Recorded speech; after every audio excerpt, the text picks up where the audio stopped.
Dominant Protector. Credit to the author.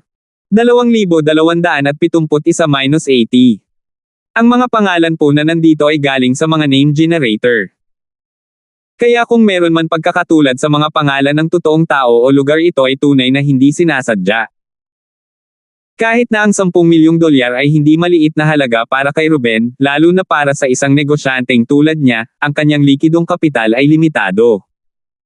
Kung tutuusin, karamihan sa kanyang pera ay ginugol sa mga kalakal. Medyo mahirap kumuha ng 10 milyong dolyar ng sabay-sabay, ngunit para sa kaligtasan ng kanyang anak na babae, gagawin pa rin niya ang kanyang makakaya.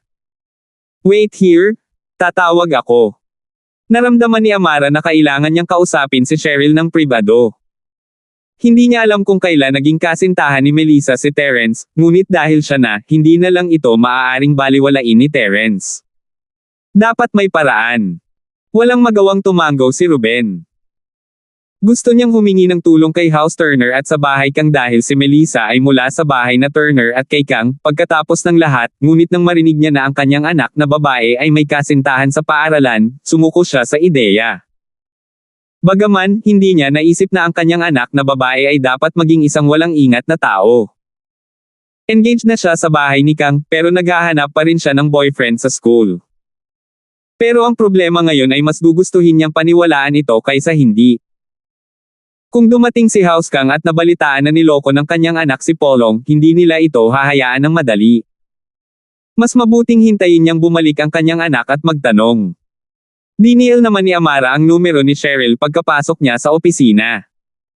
Hindi na nagulat si Cheryl na tatawag si Amara ng ganoon kaga, Amara. Sis. Cheryl, may iba pa ba? Tanong ni Amara. Nakipag-ugnayan na si Chester sa Hidden House Pits. Nabalitaan kung pupunta si Kuya Pitts ngayong gabi, siya na mismo ang bahala dito. Walang itinatago si Cheryl kay Amara, siya ay mula sa isang noble house, pagkatapos ng lahat, at sila ay medyo malapit. Makikialam ang Hidden House Pitts. Hindi naintindihan ni Amara ang sinasabi ni Cheryl. Nakidnap si Melissa, ano ang ginagawa ng Hidden House Pitts dito? Hindi ba't sila ang tagapagtaguyod ng pamilya Turner? At siya ay may sama ng loob kay Terence. Kinilala na ng Sean ng House Pitts si Terence bilang kanyang amo. Hindi masyadong alam ni Cheryl ang sitwasyon, kaya ipinaliwanag niya, anyway, he's a sky class early phase, it shouldn't be a big problem if he goes out. Mabuti iyan. Narinig ni Amara na ang lalaki ay isang practitioner at nag-iisip na tawagan ang Supernatural Investigation Bureau para makisali, ngunit tila hindi na iyon kailangan. Kung kahit na si Kuya Pitts ay hindi makayanan, kung gayon walang ibang makakayanan. Binaba ni Amara ang tawag at naglakad papunta sa mag-asawa. Nakaayos na ako. Kung tumawag ulit ang mga kidnappers, just do as they say and do something perfunctory for the time being. But don't rush to pay up. It shouldn't be a problem to delay it until today. Hindi sinabi ni Amara sa kanila ang tungkol sa Hidden House Pits dahil walang sinabi si Cheryl, ibig sabihin ay ayaw niyang malaman ng mag-asawa. Ah, ang galing. Salamat talaga. Narinig ni Ruben iyon na inayos ni Amara ang lahat, at lumuwag ang kanyang puso. Nais sabihin ni Amara na hindi na kailangang pasalamatan siya, ngunit nagpa siya na huwag. Akala ni Scorpion ay tapos na ang lahat, kaya bumalik siya sa punong tanggapan, sinabihan ng test subject 02 na bantayan si Melissa. Sa kanya dito, hindi na kailangang mag-alala tungkol sa anumang bagay.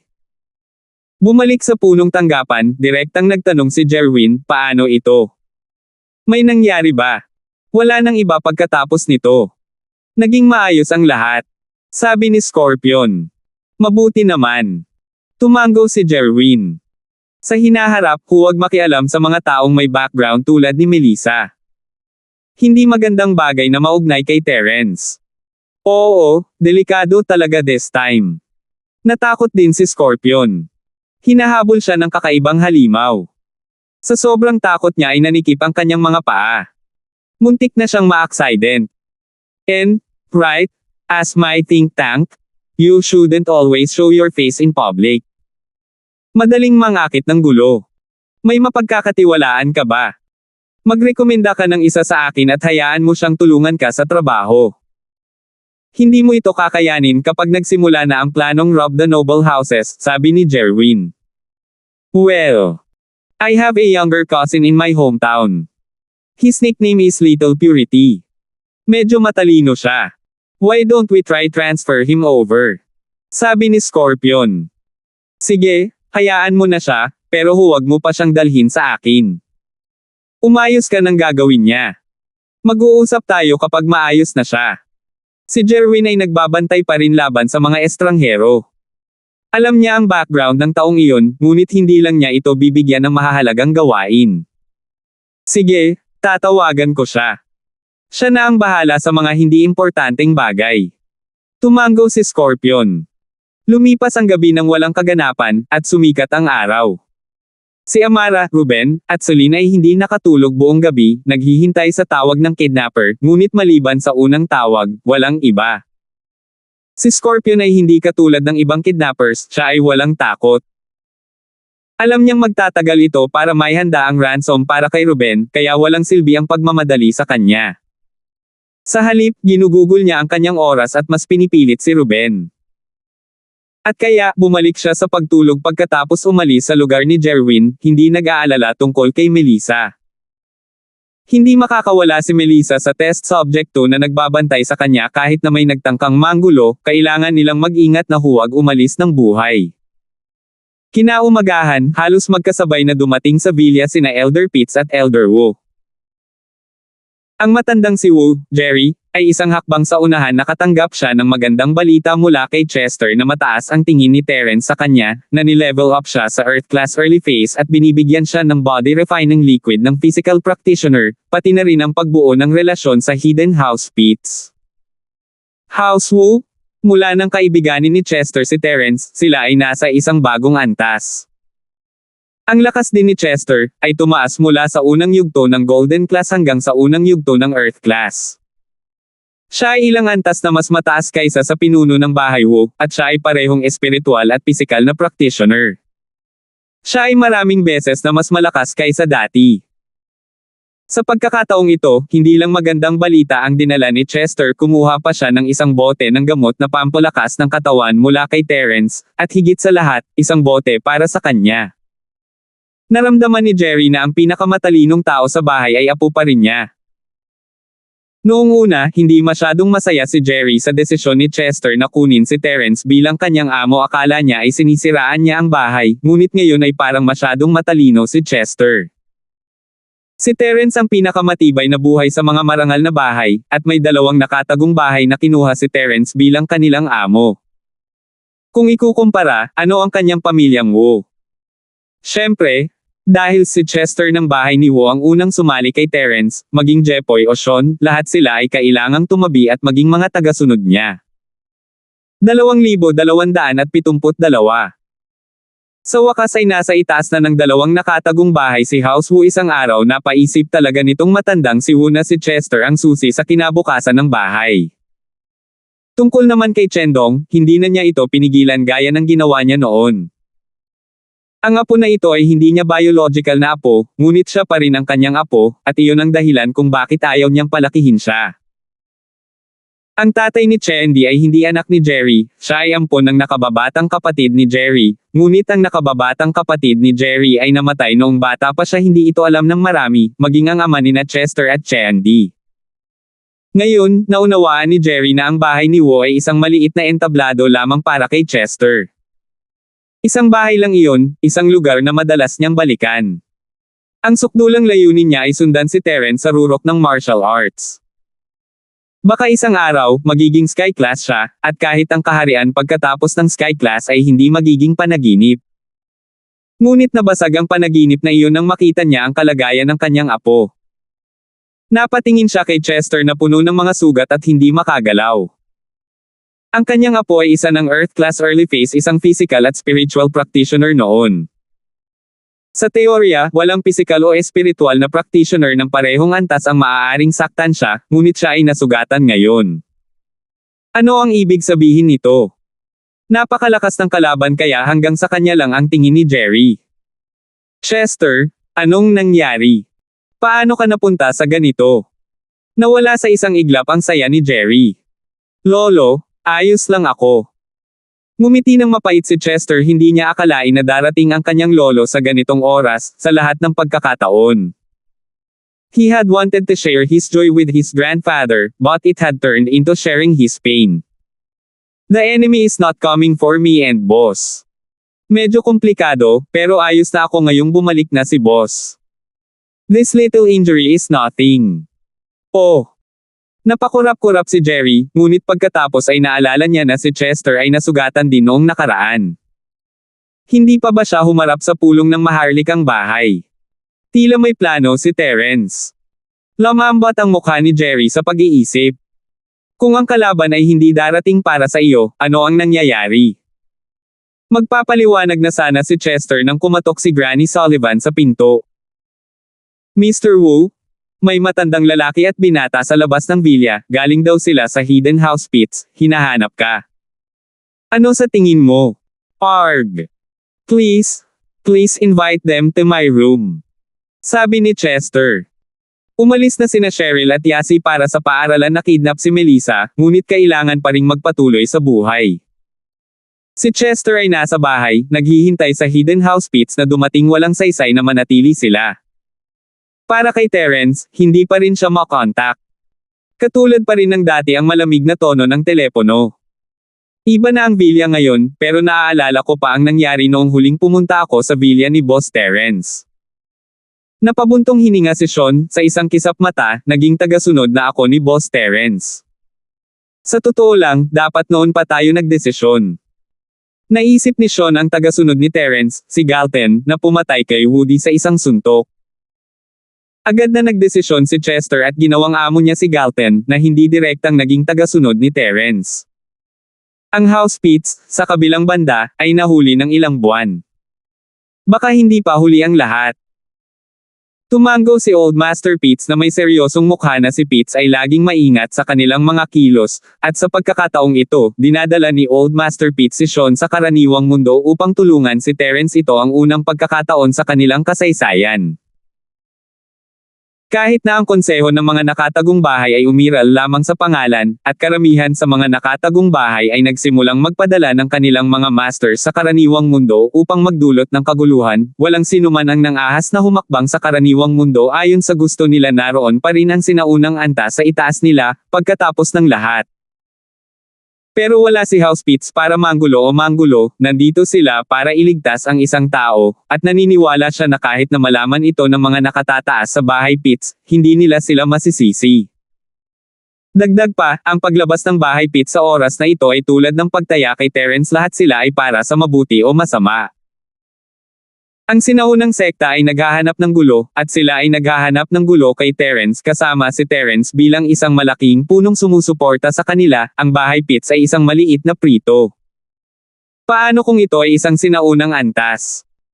Ang pang-araw-araw at araw-araw na sekta at ang sinaunang Fang Clan ay napilayan ang dalawa sa kanilang mga disipulo, at ngayon, hindi pa rin ba siya nagdusa sa katahimikan? Mga Ginoo, gusto kayong makita ni Mr. Wu.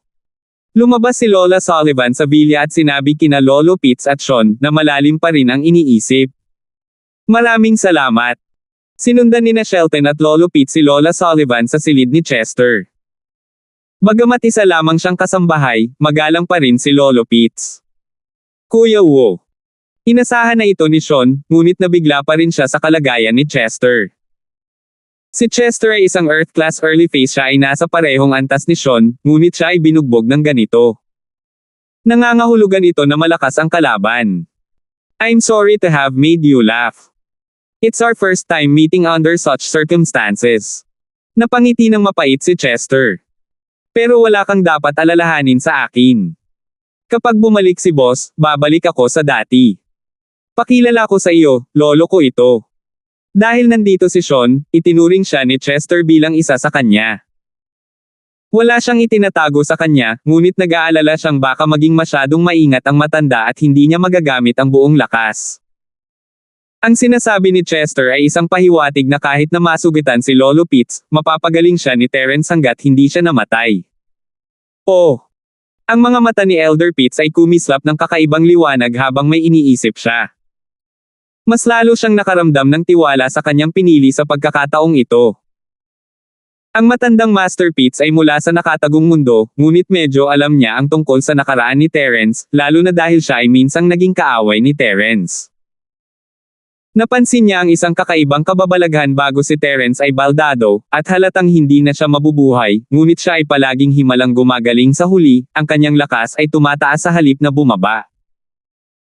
Ang mga tao sa paligid ni Terence ay kapareho kumuha kay Chester halimbawa, ilang beses na siyang napilayan, at ngayon ay isa na siyang Earth-class early phase at mula sa kanyang ekspresyon, wala siyang pakialam. 2273. Kung hindi, sinong cultivator ang matatawa pa rin pagkatapos masugitan sa ganitong lawak? Nangangahulugan ito na ang mga medikal na kasanayan ni Terence ay pambihira, at siya ay may kakayahang tumulong sa mga practitioner na gumaling. Dati, naghihinala si Kuya Pitts, pero ngayong nakita niya si Chester, naniwala siya. Old Master Wu, matagal ko nang narinig ang pangalan mo. Pinag-isipan ng matandang Pitts ang mga bagay-bagay at ngumiti sa Jerry, kinuyam ang kanyang mga kamao bilang pagbati. Lolo Wu. Magalang na sabi ni Sean. Masyado kang mabait, Elder Pitts, Brother Pitts. Nambola si Jerry, ngunit naalala niya na sila ay nireranggo ayon sa seniority ng follower ni Terence. Ayaw niyang mapahiya si Terence. Matanda Pitts, wala na tayong maraming oras, I'll treat you guys as my own people, I won't say another word. Ayaw ni Chester na mag-aksaya ng oras sa kanila, kaya sinabi na lang niya, ang kakayahan ni boss ay lampas sa iyong imahinasyon, kunin mo ako, halimbawa dati akong Golden Class Early Phase Physical Practitioner, pero ngayon Earth Class Early Phase Physical Practitioner na ako. Lahat tayo ay physical practitioner, I don't think you need me to tell you the benefits of dual practitioning. Natural. Sino ba naman ang ayaw magtanim sa loob at labas? Tumango si Lolo Pitts, gusto niya noon pa man ay maging isang spiritual practitioner, ngunit kahit anong pilit niya, hindi siya makakarating. Hindi man lang siya makatuntong sa Golden Class, kaya kailangan niyang sumuko. Alam niyang hindi basta-basta magsasabi ng ganoon si Chester, kailangang may mas malalim na kahulugan ang nasa likod nito. Sa pagkakataong ito, tapos na kong maliligtas si Melissa sis-in-law, sigurado akong hindi kayo papayagan ni boss na magtrabaho ng walang kabuluhan. Pwede kayong dalawa kahit man lang maging Mystic Late Phase Peak Spiritual Masters. Inihagis ni Chester ang isang mapang-akit na alok ng sabay-sabay. Bagamat sinabi ni Terence na kailangan ng bahay ni Pitts ang kanyang tulong, mahirap sabihin kung ginagawa ni Lolo Pitts ang kanyang makakaya para sa isang bagay na kasing delikado nito nang walang malaking halaga. Paano kung umatras siya kapag kailangan niyang lumaban? At kaya sinabi sa kanya ni Chester ang lahat ng benepisyo. Tahimik na nakaupo si Jerry sa gilid, nagbubuntong hininga sa sarili. Nagbago na ang apo niya. Hindi lamang siya naging mas malakas, ngunit siya rin ay naging mas mataktika. Bilang isang physical practitioner, alam niyang walang sino man ang maaaring tumanggi sa bargaining chip na ito. Gaya ng inaasahan, pagkatapos sabihin ni Chester iyon, nagkatinginan sina Lolo Pitts at Sean, nagbago ang kanilang mga mukha. Naging mainit at nakakabaliw. Ang layunin nila rito ay hilingin kay Terence na iligtas si Shelton sa kanyang pagbabalik, ngunit hindi nila inaasahan na bibigyan sila ni Chester ng ganoon kalaking piraso ng cake. Malaki ang tukso sa kanila. Sa wakas ay naunawaan na nila kung bakit mabilis na nag-level up si Chester, at kung bakit naging Earth Class Early Phase ang basurahan na iyon bago ang Hidden House Summit. Kaya, lahat ng ito ay talagang gawa ni Terence. Kung ganoon nga ang kaso, kung gayon ang mga pagbabalik ay higit pa sa inaasahan nilang dalawa, nagplano silang pagalingin na lang ang mga sugat ni Shelton, ngunit ngayon.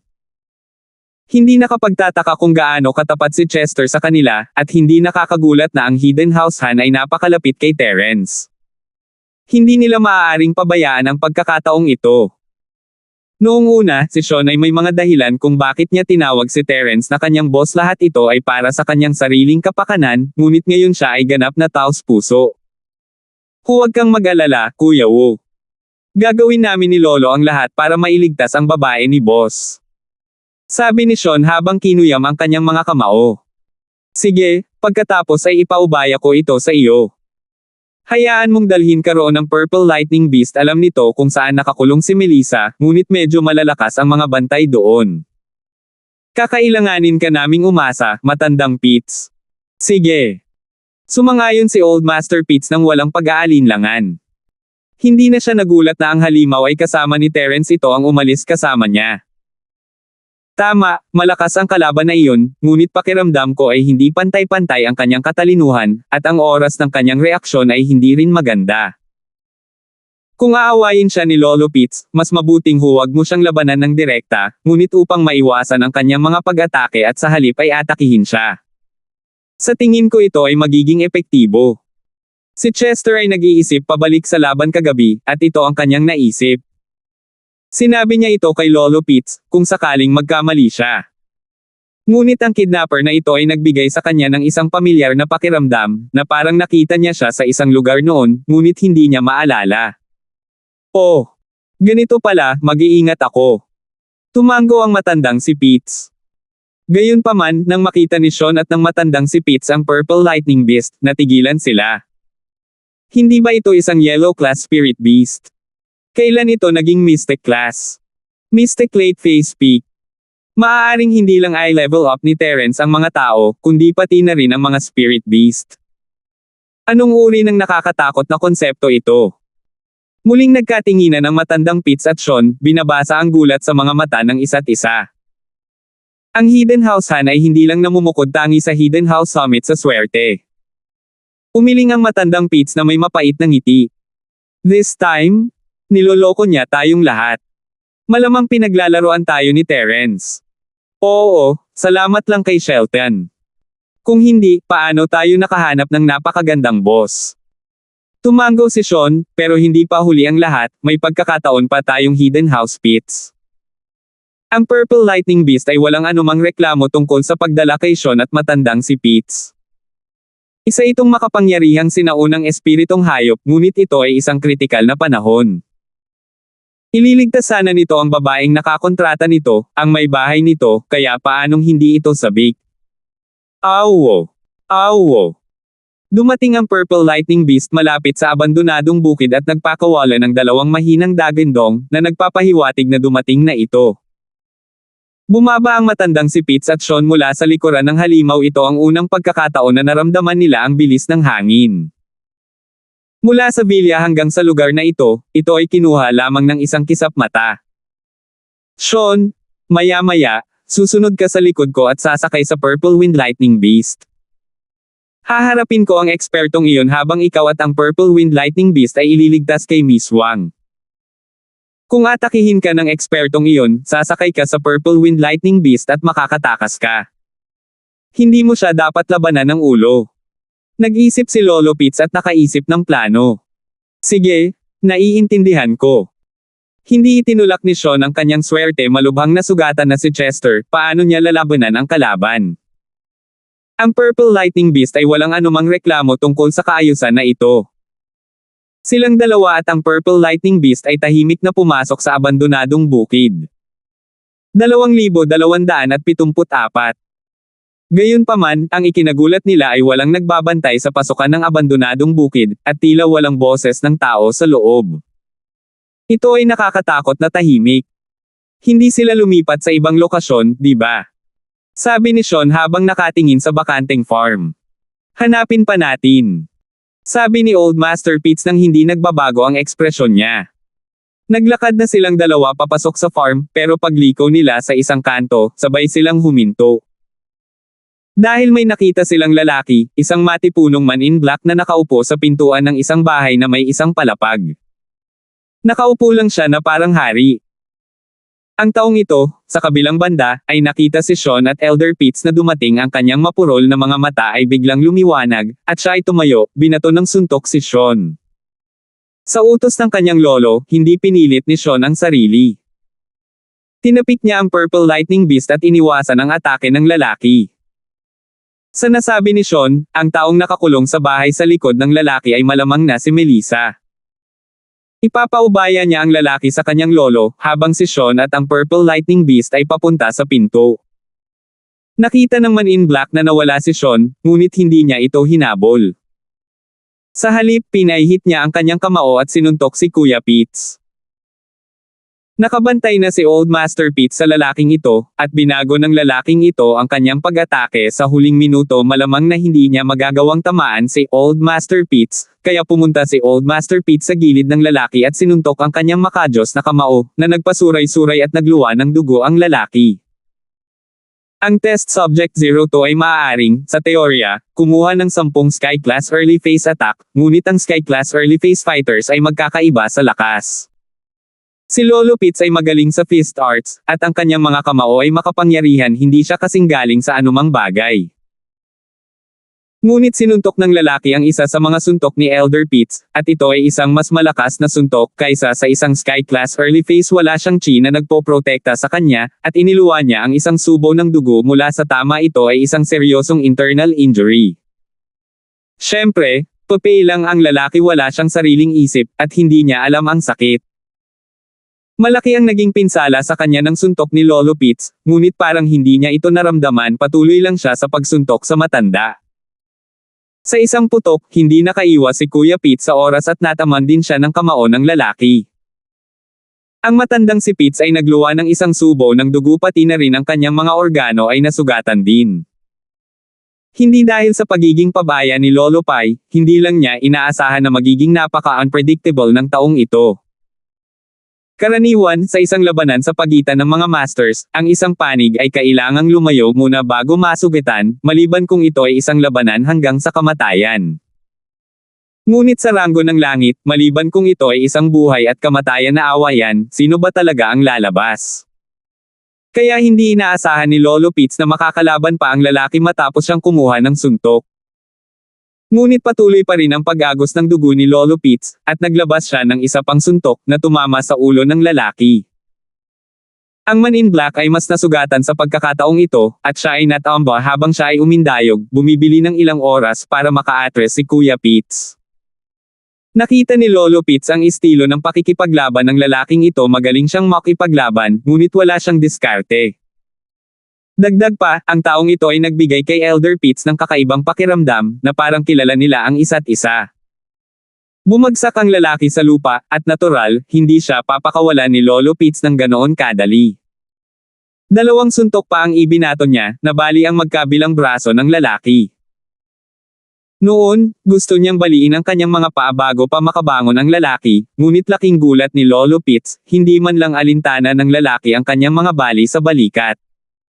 Pinalayas lang niya at pinalipad si Lolo Pitts.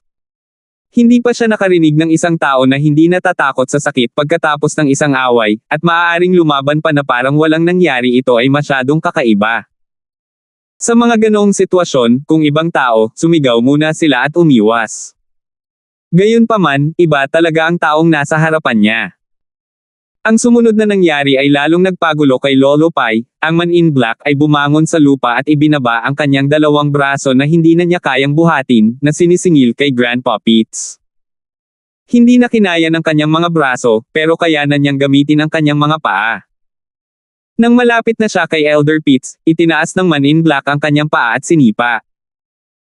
Si Lolo Pitts ay hindi nakaimik. Ito ay hindi isang master, ito ay isang miyembro ng Suicide Squad, talagang naglakas loob siyang mamatay. Ngunit sa pagmumura, tiniis ni Lolo Pitts ang panloob na pinsala mula sa sipa at sinuntok ang binti ng lalaki.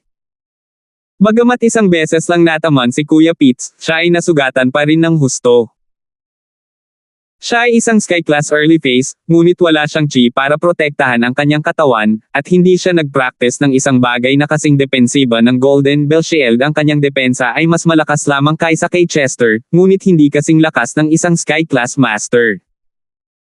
Kaya't ang pinsalang ito ay lubos na nabawasan ang kadaliang kumilos ni Elder Pitts. Hindi niya ito naiwasan, kaya kinailangan niyang labanan ito ng maaga. Ginamit ni Lolo Pitts ang lahat ng kanyang lakas sa isang suntok na ito. Gusto niyang alagaan ang weirdo na ito sa lalong madaling panahon, kahit na masugatan siya. Boom! Buong lakas ang pagbabanggaan ng 2 panig. Ang isang panig ay hindi natatakot sa kamatayan, at ang kabilang panig ay ginagamit ang lahat ng kanilang mga kakayahan. Kahit na ang banggaan ay walang uri ng earth-shaking energy na pagsabog na dulot ng paghaharap sa pagitan ng mga dalubhasa sa panloob na puwersa, nagdulot pa rin ito ng isang dumadagandong na tunog.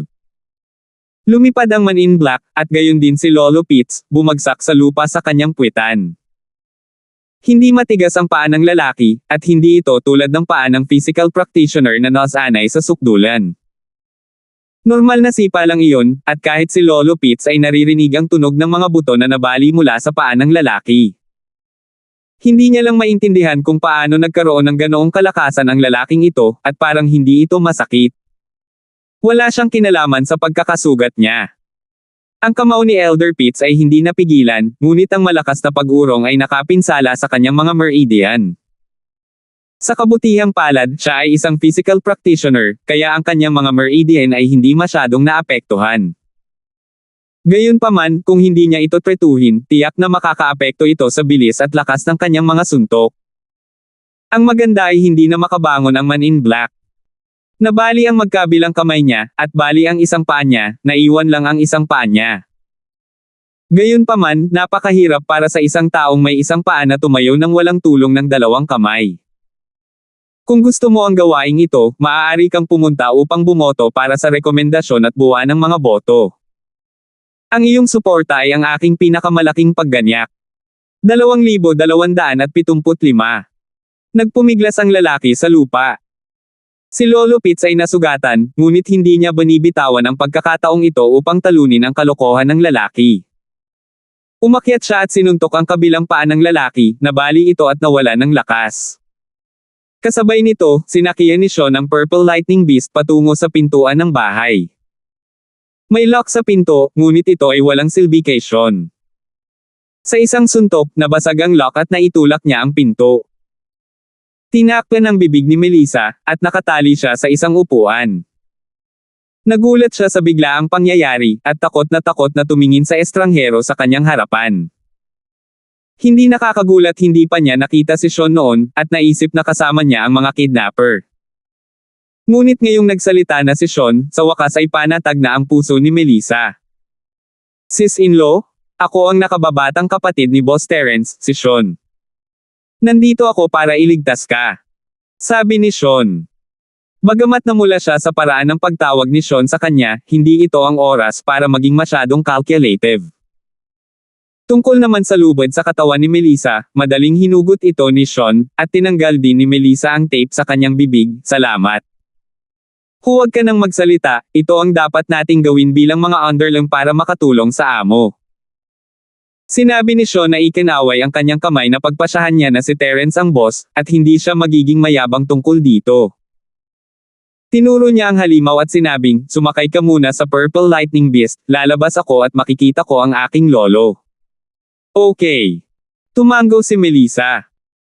Kilala niya ang halimaw, nakita niyang hinahabol siya ni Chester noong araw na iyon, ngunit medyo nag-aalala pa rin siya na si Chester at ang hayop ay hindi magkatugma para sa lalaki. Hindi niya inaasahan na isang araw lang darating ang mas malakas na kampo ni Terence para iligtas siya. Lumabas si Sean ng bahay at nakitang nasugatan ang kanyang lolo, ngunit ang Man in Black ay inalagaan. Nakahinga siya ng maluwag, Lolo, okay ka lang? Ayos lang. Bilasan na natin ang lugar na ito.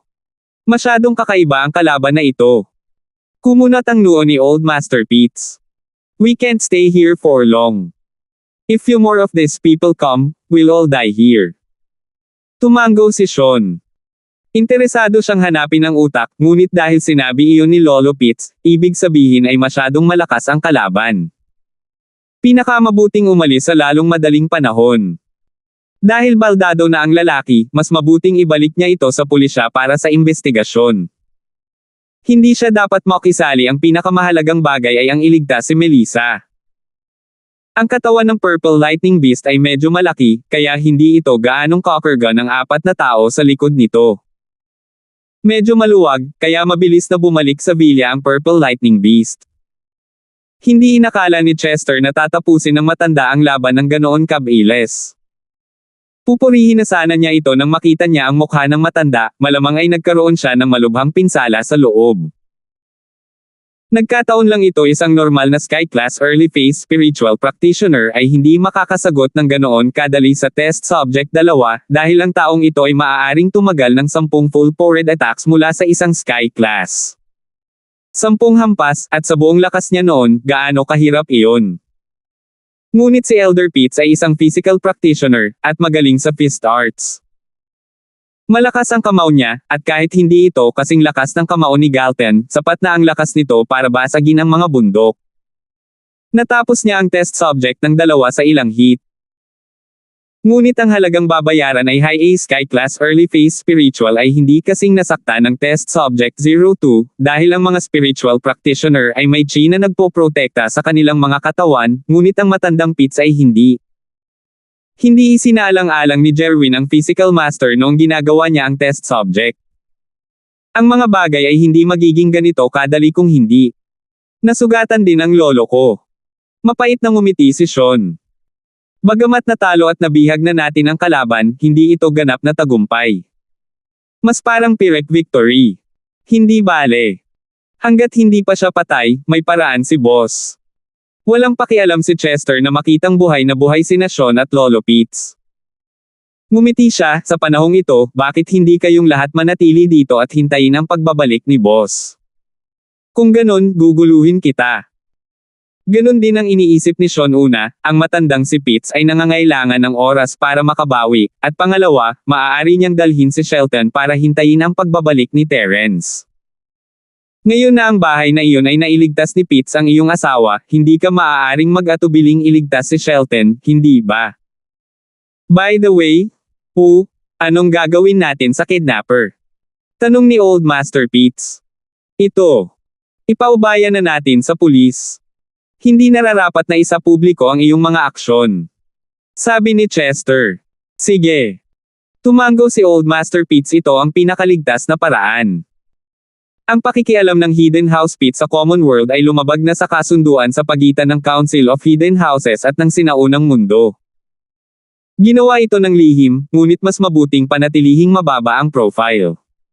Salamat. Salamat.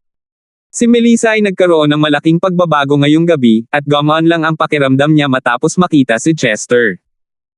Mabilis niyang pinasalamatan sina Lolo Pitts at Sean sa pagligtas sa kanya. Masyado kang magalang. Kinawian ni Sean ang kanyang kamay at ngumiti, tapos mahihirapan ako kay Chester bro para tumawag ng pulis. Tutulungan ko muna si Lolo na makapagpahinga, hindi na ako magpapakita ng mukha mamaya. Sige. Tumango si Chester, at sinabi kay Lola Sullivan na ihanda ang mga silid para kina Sean at Lolo Pitts. Napagtanto ni Chester na nakatayo pa rin si Melissa pagkatapos niyang gawin, sis-in-law, maupo ka. Medyo nahiya si Melissa sa paraan ng pagtawag ni Chester sa kanya, ngunit hindi ito ang tamang oras para isipin ito sa sitwasyong ito. Nang makitang hindi mahilig magsalita si Melissa, hindi na nagsalita pa si Chester at tinawagan si Amara. Chester. Nasa Amara ang numero ni Chester, kaya alam niyang siya iyon sa sandaling kinuha niya ito. Oo, ako ito. Nailigtas na si Melissa, at nahuli na ang kidnapper, ngunit ang hitsura ni House Pitts ay hindi dapat ipahayag sa publiko, mas mabuting panatilihing mababa ang profile. So, you're here to pick her up, and then it'll be your contribution. Naligtas ka na. Hindi inaasahan ni Amara na magiging ganoon kabila si Cheryl, ngunit hindi niya karapat-dapat ang ganoong kalaking kontribusyon. Sa pag-iisip tungkol dito, palagi niyang kailangan ang tulong ni Terrence upang malutas ang mga kaso. Sa pagkakataong ito, kahit na hindi si Terrence mismo, ito ay ang kanyang tagasunod. Gayunpaman, nakuha pa rin niya ang kalamangan. 2,276.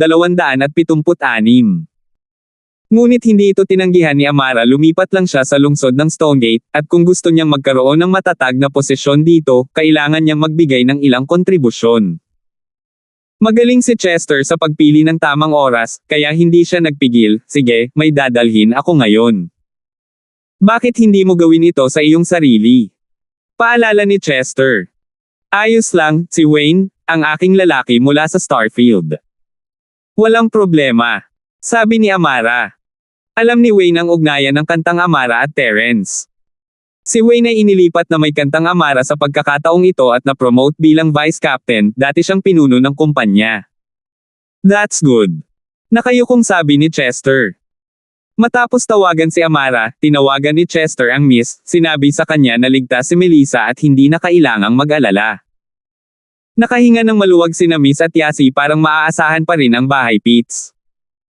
Gayunpaman, kasabay nito, napatulala si Scorpion na nagde-deliver ng pagkain sa abandonadong bukid. Wala na ang test subject 02, at pati si Melissa. May mga palatandaan ng away, at mga mantsa ng dugo. Nasira ang lock, at natanggal din ang lubid ni Melissa. Malinaw na isang matinding labanan ang naganap dito, ngunit ang test subject 02 ay natalo, at wala kahit saan. Nagulat si Scorpion, ngunit hindi na siya naglakas loob na manatili pa. Alam niya kung gaano kalakas ang test subject 02, kahit si Chester at ang Purple Lightning Beast ay hindi niya kalaban. Ang sino mang makakatalo sa kanya at makaligtas kay Melissa ay tiyak na kakaiba.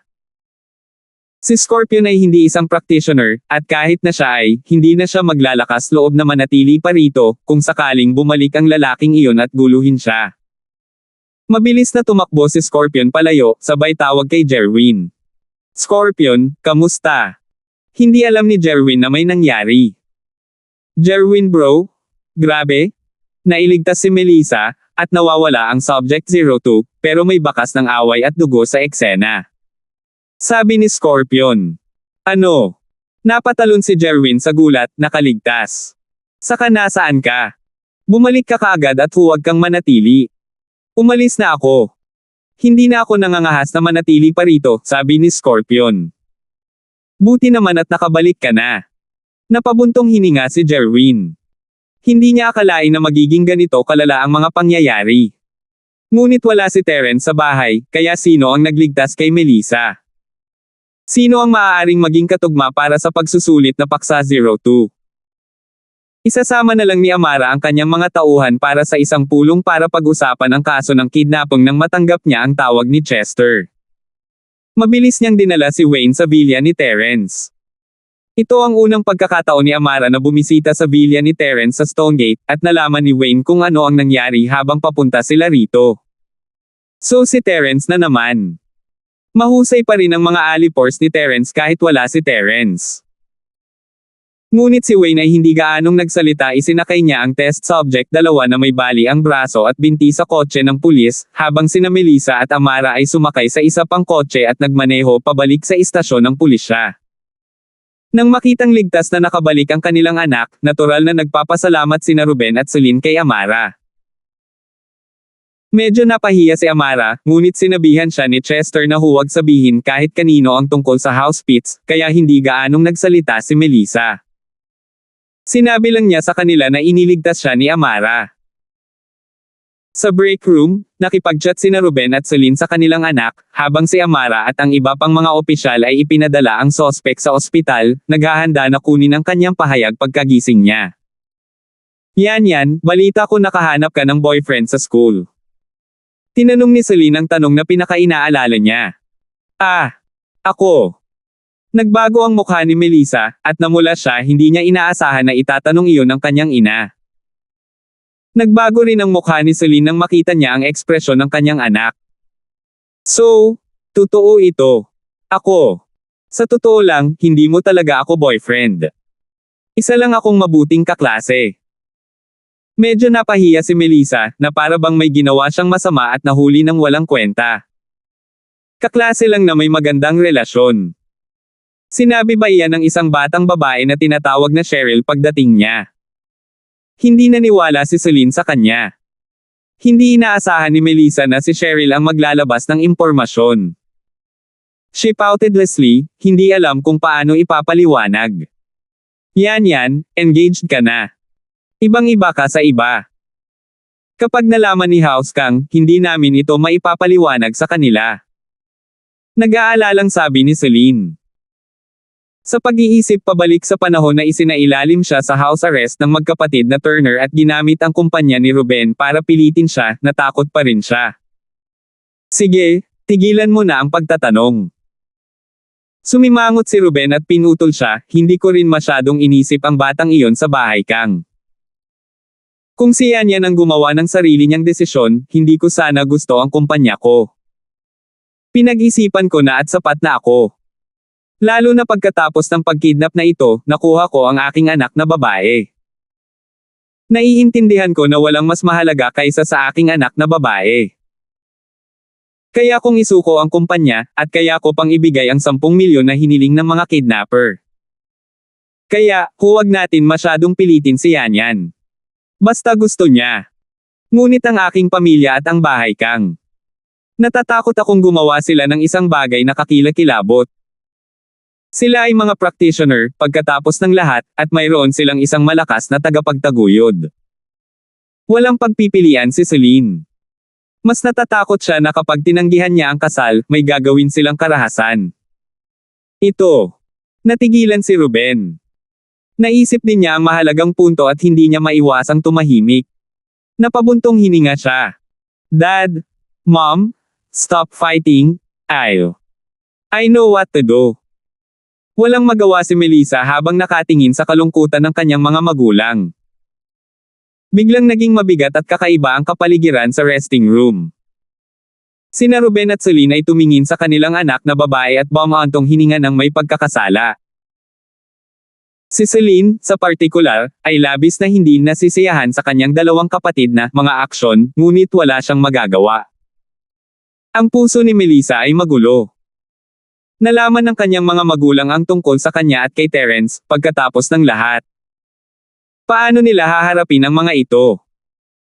Dapat ba niyang hayaan ang kalikasan na kunin ang landas nito, o dapat ba siyang gumuhit ng linya kay Terence? Ngunit alam ni Melissa na kahit na medyo malandi sila ni Terence, hindi na umabot pa ang kanilang relasyon. Ayaw niyang baguhin ang paraan ng kanyang pamumuhay para sa isang kasintahang hindi nag-e-exist, not to mention na hindi man lang niya ito gusto. Hindi mapigilan ni Melissa na sumakit ang ulo. Bagamat sinabi niya sa kanyang mga magulang na alam niya ang kanyang mga limitasyon, alam ba niya talaga ang kanyang mga limitasyon? 2,277. Ang kakayahan ni Amara sa paglutas ng mga kaso ay ikinagulat ng bagong kasamahan. Walang lead ang kasong kidnapping na ito, ngunit lumabas ang kantang Amara at hindi lang ligtas at maayos na nakabalik ang hostage, nahuli rin ang kidnapper. Bagamat medyo miserable ang kidnapper, karapat-dapat ito. Gayunpaman, blanko ang mga mata ng kidnapper, at hindi niya sinagot ang alinman sa kanilang mga tanong. Para bang hindi niya naiintindihan ang mga ito. Akala ni Amara ay nataman siya ng husto ng matanda, ngunit hindi iyon inisip ng doktor.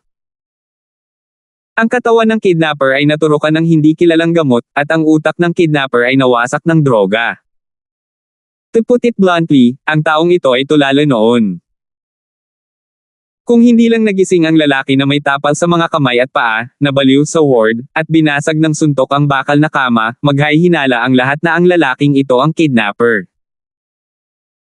Gayunpaman, ang malakas na pag-atake at mapangwasak na kapangyarihan ng taong ito ay nagpapaniwala din sa mga tao na ang taong ito ay nakakatakot. Ang pamilyar na sitwasyong ito ay nagpaalala kay Amara ng isang kaso na nakatagpo niya sa Starfield, ang kasong pagnanakaw sa bangko kung saan sangkot ang peking Terence. Ang peking Terence ay naging ganoon din, at si Amara ay hindi nang ahas na mag-antala pa siya ay mabilis na nagpunta upang magulat sa Harold. Ang sitwasyon sa lungsod ng Stonegate ay natapos na sa ngayon sa gitna ng bulubundukin, sina Terence, Jelay, at Skybolt na baboy ay natakpan ng isang higanteng lambat na nahulog mula sa langit. Ang lambat ay hindi lamang humigpit, hindi ito nagbigay kay Terence ng anumang pagkakataon na makatakas, sa lahat ito ay binuhat pa sila. At kaya, nasa ere si Terence, Jelay, at Skybolt Pig. Walang kamalay-malay na gustong gamitin ni Terence ang kanyang mga kamay para mapunit ang lambat, ngunit napakatigas nito. Hindi niya ito masira gamit ang kanyang mga kamay. Sa susunod na sandali, malinaw na nakita ni Terence kung sino ang humawak sa kanila, ngunit ang mga ito. Hindi mabibilang-bilang mga tao, ngunit ilang higanteng gagamba. Pagdating sa mga gagamba, maraming tao ang nag-uugnay sa kanila sa isang mas nakakatakot na hitsura. Gayunpaman, ang mga spider na ito ay hindi mukhang nakakatakot. Sa halip, sila ay medyo cute. Nagmukha silang chibi version ng mga gagamba sa comics. Napakaganda rin ng mga pattern ng kulay sa kanilang mga katawan. Bagamat baboy ang Skybolt Pig, hindi ito kasing tanga ng isang normal na baboy. Sa halip, ito ay napaka-cute. Hindi na kailangang masyadong mag-isip ni Terence, alam niya na ang mga gagamba na ito ay malamang na ilang sinaunang espiritong hayop, marahil ay mga sinaunang gagamba. Normal na magkaroon ng maraming sinaunang espiritong hayop sa isang lugar tulad ng bundok ng Hulang Haote, kung saan sagana ang chi. Kung ito ay isang normal na bulubundukin, malamang na hindi nila makikita ang isang sinaunang hayop. Mga sinaunang espiritual na hayop kayo, tama. Bakit mo kami hinuli? Matapos kumpirmahin ang pagkakakilanlan ng mga gagamba na ito, hindi nagpakita ng anumang puot si Terence. Kinausap niya ang mga ito sa isang napaka-friendly na tono dahil alam niyang dapat silang maunawaan siya. Gaya ng inaasahan, pagkatapos marinig ng mga gagamba ang mga salita ni Terence, nagkatinginan sila, ngunit walang sumagot sa tanong ni Terence. Marahil sila ay masyadong mahina upang magsalita ng wika ng tao, o kaya nila ngunit ayaw nila. Ngunit ang unang posibilidad ay mas malamang nakita ni Terence na ang dalawa sa mga gagamba ay mystic, at ang iba ay golden class. Marahil ay hindi sila marunong magsalita ng wika ng tao. Hindi pinansin ng mga gagamba si Terence at kinaladkad ang web kasama sina Terence, Jelly, at Skybolt na baboy, patungo sa isang direksyon. Tumingin si Terence kay Skybolt Pig, senyales sa kanya na makipag-usap sa mga gagamba. GG. Inulit ng Skybolt Pig ang sinabi ni Terence sa kanya sa wika ng mga spirit beast. Noong una, hindi gaanong pinapansin ng mga gagamba na ito ang Skybolt na baboy, ngunit nang marinig nila ang baboy na nagsasalita sa wika ng mga spirit beast, ang isa sa mga mas maliliit na gagamba ay tumingin sa baboy sa lambat ng may pagtataka, ngunit hindi ito nagsalita. Nagpatuloy lang sila sa pagsulong gamit ang net. Walang magawa ang baboy sa kawalan ng tugon ng gagamba. Mapait na ngumiti si Terence. Tila ang mga gagamba na ito ay malamang na mga kaaway ng apoy na Lion Clan. Pero bakit gusto nila siyang mahuli? Alam ba nila na nagkaroon siya ng pagkakaibigan sa Great Fire Lion Clan? O dahil ba sa aksidenteng nakapasok siya sa kanilang teritoryo? Kung ito ang huli, dapat itong mas madaling lutesin. Ngayon, malamang na sinusubukan ng mga spider na ito na hulihin sila at ibalik sila sa kanilang pugad. Gaya ng inaasahan ni Terence, dinala sila ng mga gagamba sa isang kuweba na natural na nabuo. Malapit sa kuweba, maraming spider spirit beast ang nagpapatrolya. Tumingin si Terence at nakitang nasa paligid sila ng golden class. May mystic class din, pero kakaunti lang. Gayunpaman, mayroong isang malaking gagamba na nakakuha ng atensyon ni Terence. Ang isang ranggo ng langit na espiritual na hayop ay katulad ng lakas sa Great Fire Lion. Gaya ng inaasahan, kung hindi sila mga espiritong hayop ng parehong antas, paano sila magiging kalaban niya? Dahil isa itong Sky Class Spirit Beast, dapat itong magsalita ng wika ng tao, tulad ng apoy na lion. Hindi kailangan ni Terence ang Skybolt Pig para magsalin. Nabuksan ang lambat, at inilagay silang tatlo sa lupa. Pagkatapos ay umakyat si Terence mula sa lambat, mukhang medyo nahihiya, ngunit walang dapat ikahiya sa harap ng isang Sky Class Master mula sa Spider Clan. Ikaw ang pinuno ng mga espiritong halimaw na ito, tama. Alam kong maiintindihan mo ako at makakausap mo ako. Hindi nagpanik si Terence, mahinahon siyang tumayo at tumingin sa pinakamalaking Sky Class Spider. Ano ang pakay mo sa pagpunta sa aking teritoryo? Isang taong magsasaka.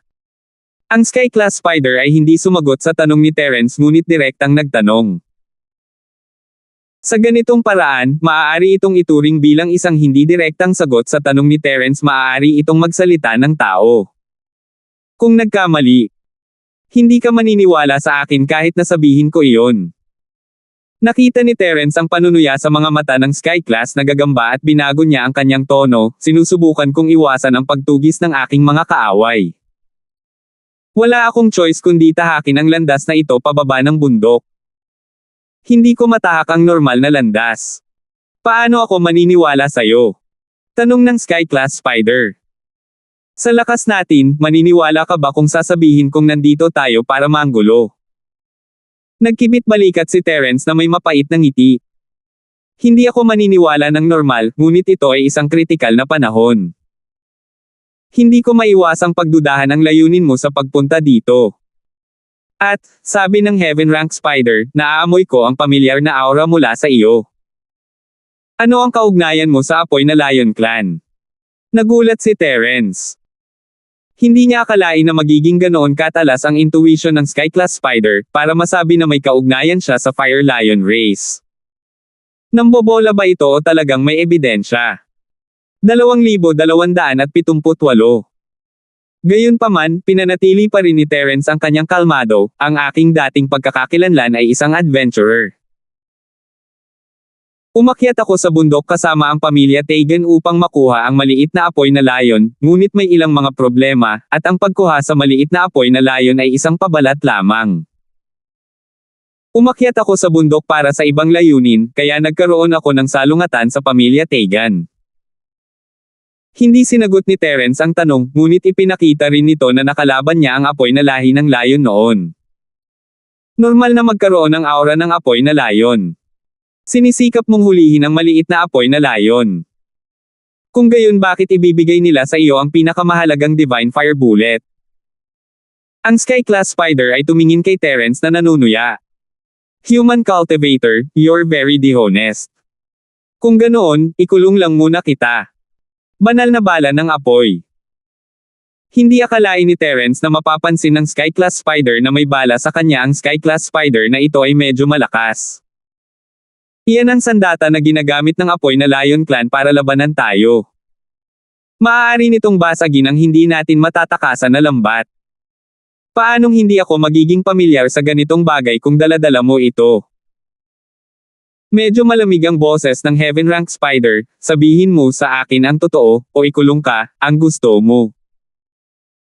Gayunpaman, pagkatapos mong ikulong namin, marahil ay hindi na kita iisipin sa loob ng 8 hanggang 10 taon. Kung maaari kang magpatuloy ng ganoon katagal ay depende sa iyong swerte. Sige, since that's the case, didiretso na ako. Napabuntong hininga si Terence. Nahulaan niya na ang mga Spider Spirit Beast ay mga kaaway ng apoy na Lion Clan, kaya ayaw niyang ibunyag ang kanyang relasyon sa apoy na Lion para maiwasan ang hindi kinakailangang gulo. Ngunit ngayon ay tila hindi ganoon kadaling dayin ang Sky Class Spider na ito, kailangan niyang magsabi ng totoo, kaya wala siyang ibang pagpipilian kundi ang dahilan kung bakit hindi ko ito sinabi noon ay dahil nakapasok nga ako sa teritoryo ninyo nang hindi sinasadya. Ayokong istorbohin kayo, ngunit gusto ko lang gamitin ang ganitong paraan para makababa ng bundok. Kung tama ang hula ko, kayo ang mga kalaban ng Lion sa gitna ng bundok, haat.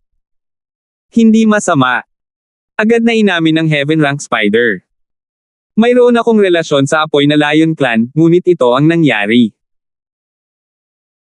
Dahil doon, sinabi ni Terence sa Sky Spider ang lahat ang kanyang layunin sa pagpunta rito, pagsali sa Adventurer Guild ng pamilya Tegan para sa isang misyon, paggawa ng isang kaaway ng Lowell, pagtulong sa maliit na apoy na Lion sa lihim, at pagbuo ng isang relasyon sa apoy na Lion Clan. Pagkatapos, umakyat siya sa bundok para kumuha ng kayamanan, inatake ng mga Tegan Family Masters, at nailigtas ng Sky Class na tao. Siyempre, hindi binanggit ni Terence ang sitwasyon ng pagpapagaling at pagtaas ng lakas ng maliit na apoy na Lion. Hindi angkop para kay Terence na pag-usapan ang mga bagay na ito sa ngayon, lalo na't ang Sky Class Spider ay mga kaaway ng Fire Lion race. Kung sinabi ni Terence sa kanila, maaaring may gawin ang Sky Class Spider sa galit nito. Ang matandang Sky Class na iyon ang iyong Panginoon. Nagtanong ang Heaven Rank Spider na may kakaibang ekspresyon, kayo.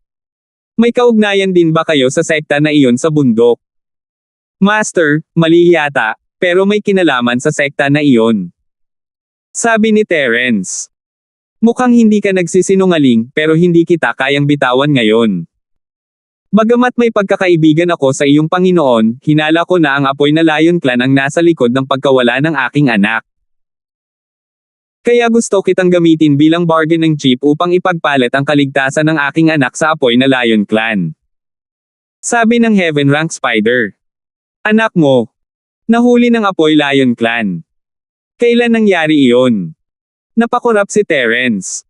It's been about 10 days, walang itinago ang The Heaven Rank Spider. Kung gayon, imposibleng nagawa nila ito. Wala pang 10 araw mula noong umalis ako sa apoy sa lumang pugad ng angkan ng layon, sabi ni Terence. Hindi ko pa nakikita ang iyong anak. Siguro, kinulong na nila ako kung saan. Nag-alinlangan sandali ang Heaven Rank Spider bago nagsalita. I don't think so. Why don't you tell me about your son's situation? Baka may clues. Sabi ni Terence. That's good. Ang Sky Class Spider ay hindi natakot kay Terence na magdulot ng gulo sa teritoryo nito, ganito. 10 araw na ang nakalipas, pumunta ang anak ko sa kabilang bahagi ng bulubundukin upang mangolekta ng makalangit na kayamanan. Ang lugar na iyon ay hindi nating teritoryo, at hindi rin ito ang teritoryo ng apoy na Lion Clan. Ito ay isang pampublikong teritoryo pa rin kapag ang aking layon ay magkakaroon din ng clan. Bumalik at ang mga lalaking ipinadala ko upang hanapin siya ay walang nakitang anumang mga pahiwatig, kaya hindi ko maiwasang maghinala na ang nagninangas na Lion Clan ang gumawa nito. Oh! Kumunat ang noo ni Terence. Kung totoo ang sinabi ng Sky Spider, baka ang mga sospek ay ang Fire Lion race.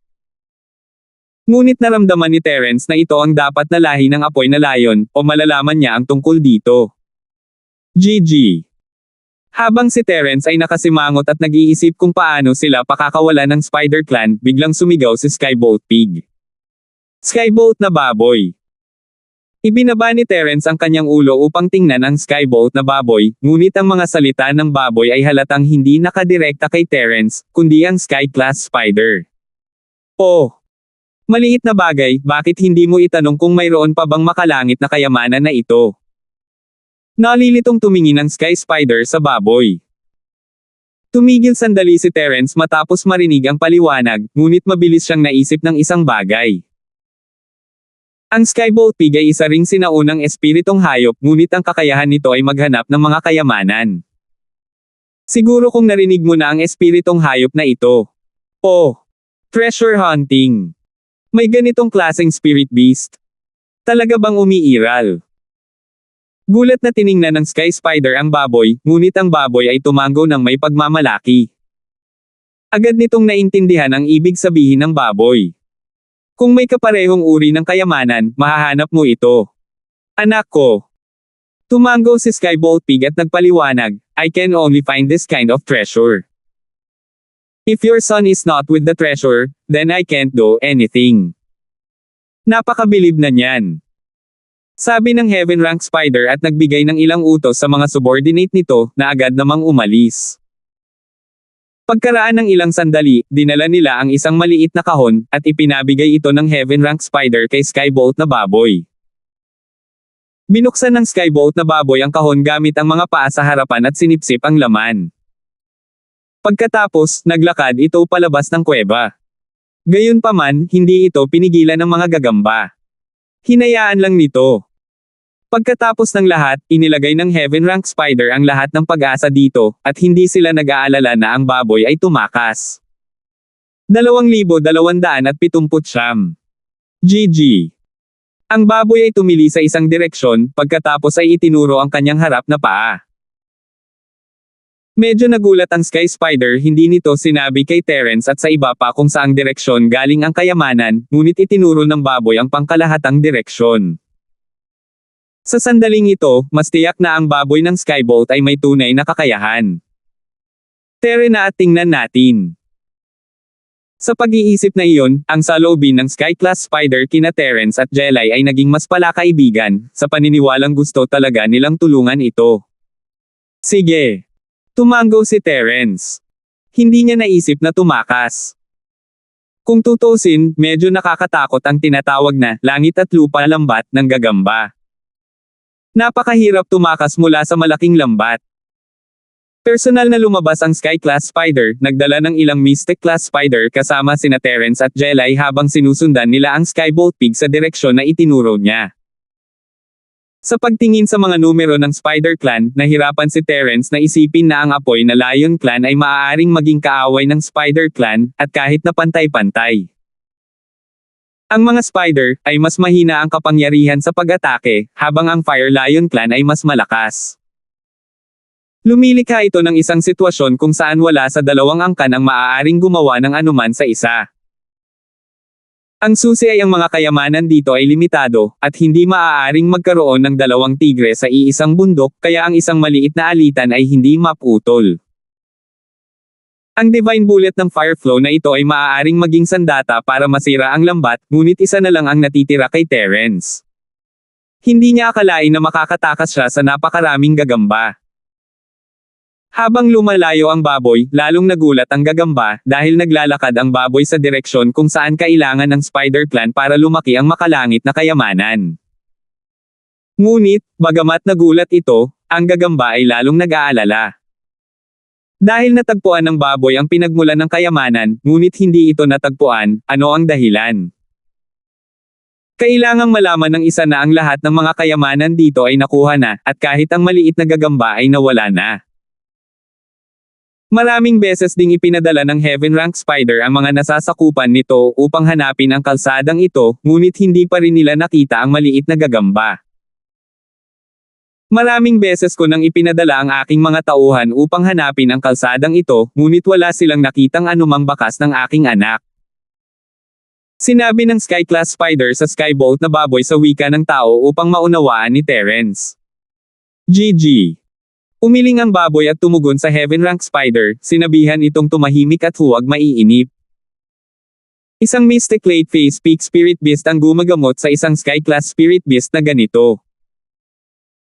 Karaniwan, galit na galit ang Sky Spider, ngunit ngayon, kailangan nitong makinig sa baboy at maghintay sa susunod nitong desisyon. Dumating ang baboy sa lugar kung saan ginawa ang kayamanan. Ito ay isang malaking puno, at ang mga bunga ay napites, ngunit ang baboy ay nanatili pa rin doon ng kalahating araw.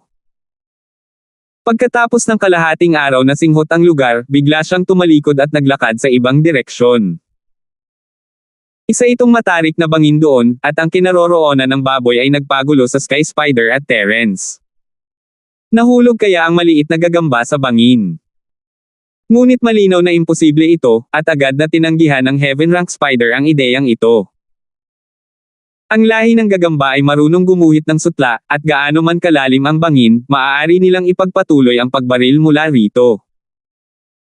Ito rin ang naging dahilan kung bakit hindi ito nagpadala ng sinuman upang bigyang pansin ang bangin. Gayunpaman, nang makarating ang baboy sa gilid ng bangin, itinuro nito ang ilalim ng bangin at patuloy na gumagawa ng GG na tunog. Ano? Sinasabi mo bang nahulog ang anak ko sa bangin? Nalilitong tanong ng Heaven Rank Spider. GG. Tumango ang baboy. Sigurado ka ba?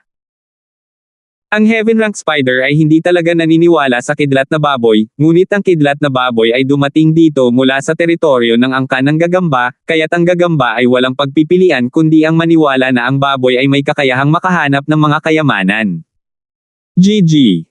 Naiinip na ang baboy. Sige. Tumango ang ranggo ng langit na gagamba at sinabi sa mga nasasakupan nito, itali ang lambat, bumaba tayo at tingnan. Ang mga gagamba na ito ay hindi kailangang gumawa ng lambat para bumaba sa bangin, maaari lang silang maghila ng sinulid pababa, ngunit hindi magawa ni Terence, Jelly, at Skybolt na baboy. Sa lakas ni Terence, kaya niyang bumaba ng mag-isa, ngunit may malaking lambat na cable car na handang pumunta. Bakit hindi? Naunang bumaba ang Sky Class Spider, at ginamit ni Terence at ng iba pa ang iba pang mga spider na webs para makababa, ngunit nang makarating sila sa ibaba, narinig nila ang Sky Class Spider na sumisigaw. Ito ay dahil natagpuan nito ang maliit na gagamba sa guho. Sa sandaling ito, ang maliit na gagamba ay dinidiin ng isang tumpok ng mga bato at hindi makagalaw. Nang makita na ang Heaven Rank Spider at ang iba pa ay dumating upang iligtas ito, agad itong sumigaw. Ang maliit na gagamba ay tila walang gaanong lakas, at walang gaanong lakas sa pag-atake, ngunit ito ay may katuturan. Ang lahi ng gagamba ay pangunahing gumagamit ng mga sapot upang mahuli ang mga kaaway, ngunit wala silang gaanong lakas, lalo na ang maliit na gagamba ito ay nasa unang bahagi lamang ng klase ng Golden, kaya hindi ito maaaring magkaroon ng maraming lakas. Hindi katakatakang hindi ito makalabas matapos pigilin ng mga bato. Sa ilalim ng utos ng gagamba sa ranggo ng langit, mabilis na inilayo ng mga gagamba ang mga durog na bato, at nailigtas ang maliit na gagamba. Gayunpaman, ang mga binti ng maliit na gagamba ay nasugatan ng mga durog na bato, at hindi ito makagalaw sa ngayon. Malinaw na ngayon ang dahilan kung bakit nahulog ang maliit na gagamba sa bangin. Nakahanap pala ng kayamanan ang maliit na gagamba sa gilid ng bangin at gustong kunin ito sa daan. Sa huli, sinong mag-aakalang luluwag ang mga bato sa bundok sa gilid ng bangin? Ang seda na hinayla ng maliit na gagamba ay hindi nakasuporta at sa halip ay hinayla pababa ang maluwag na mga bato sa bundok. Kaya nahulog ang maliit na gagamba sa bangin. Nadurog ang katawan nito ng graba, at nasugatan ang mga paa nito. Natural, hindi nito kayang lumaban ng mag-isa. Napakasimple pala ng usapin. Gayunpaman, hindi pinansin ng Spider Clan ang bangin at hinanap lamang ang kalapit na bulubundukin. Naturally, imposibleng makahanap ng anumang bakas ng maliliit na gagamba. Gayunpaman, sinulyapan ng Heaven Rank Spider ang kayamanan na pinupulot ng maliit na gagamba sa gilid ng bangin, at isang madilim na tingin ang sumilay sa mga mata nito, na parang nag-aalala. Ngunit hindi pa ngayon ang oras para alalahanin iyon, na makitang ang maliit na gagamba ang naaksidente, napagtanto ng Sky Spider na mali nitong sinisi si Terence, at natagpuan pa ito sa tulong ng Skybolt Pig. Ang ugali nito kay Terence at sa iba pa ay lubos na nagbago, pasensya na, mga human cultivator. Lumalabas na ang bagay na ito ay talagang walang kinalaman sa inyo. Salamat sa pagpapatawad sa nakaraan at pagtulong sa akin na mahanap ang aking anak. Tatandaan ng aming Spider Clan ang pabor na ito. Ang nagninangas na Lion Clan ay marunong gumanti ng pabor, at gayon din ang aming Spider Clan. Kahit na anong uri ng relasyon ninyo sa pagitan ng Spider ay hindi magbabago. 2,280. Ang saloobin ng Sky Class Spider ay napakasinsero nang sabihin nito ito mukhang talagang nagpapasalamat ito kay Terence mula sa kaibuturan ng puso nito. Ngunit hindi nakapagtataka na nawawala ang kanyang anak, at hinahanap niya ito ng napakaraming araw ngunit hindi nagtagumpay. Ngayong natagpuan na siya ng Skybolt na baboy ni Terence, paanong hindi siya masasabik? Buti naman at nahanap mo na, so, pwede na tayong umalis. Tumango si Terence. Natural, kahit kailan. Ngunit upang ipahayag ang aking pasasalamat sa iyo, mangyaring bigyan mo ako ng pagkakataon. Hayaan ang aking Spider Clan na mainit na mag-imbite sa iyo sa isang piging at mag-alok sa iyo ng ilang makalangit na kayamanan. Hindi na kailangan ng salo-salo. Hindi natin gustong manatili sa kabundukan ng masyadong matagal. Kung maaari, umalis tayo sa lalong madaling panahon. Kinawian ni Terence ang kanyang kamay. Hindi siya masyadong interesado sa hospitality ng Spider Clan, ngunit interesado siya sa mga kayamanan. Sa tingin ko hindi ka nagmamadali, di ba? At saka, ayaw mong tahakin ang tamang daan sa bulubundukin, sa halip ay gusto mong bumaba ng bundok mula sa gilid. Kung ganoon, matutulungan ka pa ng ating Spider Clan. Bukod sa tamang landas pababa ng bundok, ang iba pang mga landas ay lubhang mapanganib. Kung hindi ka mag-iingat, mamamatay ka ng walang libingan. Sabi ng Heaven Rank Spider. Oh! Kumunat ang noo ni Terence at tumingin sa Sky Spider. So you have a good idea. Tama, medyo pamilyar kami sa terrain ng bulubundukin ng Wulang Hautay. Maliban sa matuwid na daanan, isa lang ang daan pababa ng bundok, ngunit napakahirap hanapin. Tanging ang tribo ng gagamba lang ang nakakaalam ng rutang ito pababa ng bundok. Matutulungan ka naming gumuhit ng simpleng mapa ng ruta. Hindi ko masasabi na magiging maayos ang paglalakbay pababa ng bundok, ngunit mababawasan man lang nito ang panganib. Ipinaliwanag ng Heaven Rank Spider. Kung ganun, magkakaproblema tayo. Hindi talaga makatanggi si Terence sa sigla ng Sky Class Spider, lalo na sa huling kondisyon nito. Mayroon silang mapa ng ruta na talagang nagligtas kay Terence ng maraming problema, at makakapagligtas din ito sa kanya at kay Jelay ng ilang panganib kapag umalis sila sa bundok. Ngunit sa oras na ito, ang mga nasasakupan ng gagamba na sumusuri sa mga pinsala ng maliit na gagamba ay nag-aalalang nagsabi ng ilang salita sa ranggo ng langit na si Spider-Woo, na naging dahilan upang maging hindi magandang tingnan ang ekspresyon ng gagamba sa ranggo ng langit. Anong problema? Hindi naintindihan ni Terence ang wika ng mga kampa ng gagamba. Napakalubha ng pinsala sa binti ng anak ko, at baka hindi na siya makarecover sa hinaharap. Bumantong hininga ang Heaven Rank Spider at sinabing, ngunit ito ay napakabuti na. At least nahanap namin at nailigtas. Sobrang satisfied na ako. Kung nahulog ito sa mga kamay ng apoy na Lion Clan, hindi ko alam kung ano ang magiging hitsura nito. Ako. Baka may paraan ako. Nag-alinlangan si Terence. Pagkatapos ng lahat, ang Sky Class Spider ay hindi mukhang mahirap pakisamahan, at ibinigay pa nila kay Terence ang kayamanan at mapa ng ruta. Naramdaman ni Terence na baka dapat niyang ibalik ang pabor. Siya kasi ang unang pumasok sa teritoryo nila kaya hindi niya masisisi kung bakit siya nahuli. Ano? May paraan ka? Ang Sky Class Spider ay natigilan, nakatingin kay Terence na hindi makapaniwala. Ang mga espiritong hayop ay iba ang mga pinsala sa mga magsasaka ng tao. Hindi sila mapapagaling sa pamamagitan ng pag-inom ng mga gamot na panggamot. Ang mga gamot na panggamot ay kapaki-pakinabang para sa mga magsasaka ng tao, ngunit sa amin na mga espiritong hayop, ang epekto ay baliwala. Natural, hindi ito tableta. Hayaan mo akong gawin ito. Sabi ni Terence. Kasabay nito, naglakad si Terence patungo sa maliit na gagamba. Ang mga kampa ng gagamba, sa kabilang banda, ay nakabantay habang si Terence ay lumakad, ngunit nang makitang ang Sky Spider ay walang sinabi para pigilan siya, natural na hindi nila siya pinigilan.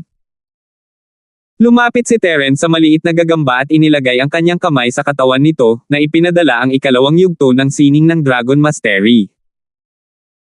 Natural na alam ng maliit na gagamba na si Terence ay isa sa mga taong tumulong sa paghahanap nito, kaya hindi ito lumaban. Naghinala lang ito nang marinig nito ang mga salita ni Terence, ngunit sa sumunod na sandali, isang mainit na agos ang pumasok sa katawan nito mula sa palad ni Terence, na ikinagulat nito. Ang mga sugat nito ay himalang gumaling din sa bilis na mararamdaman nito. Talagang gumaling ito. Ang Sky Class Spider ay isang matalinong tao, natural. Nang makitang gumagaling na ang mga sugat ng anak nito, tumingin ito kay Terence nang may higit na paggalang at pasasalamat. Ang taong practitioner na ito ay iba sa iba.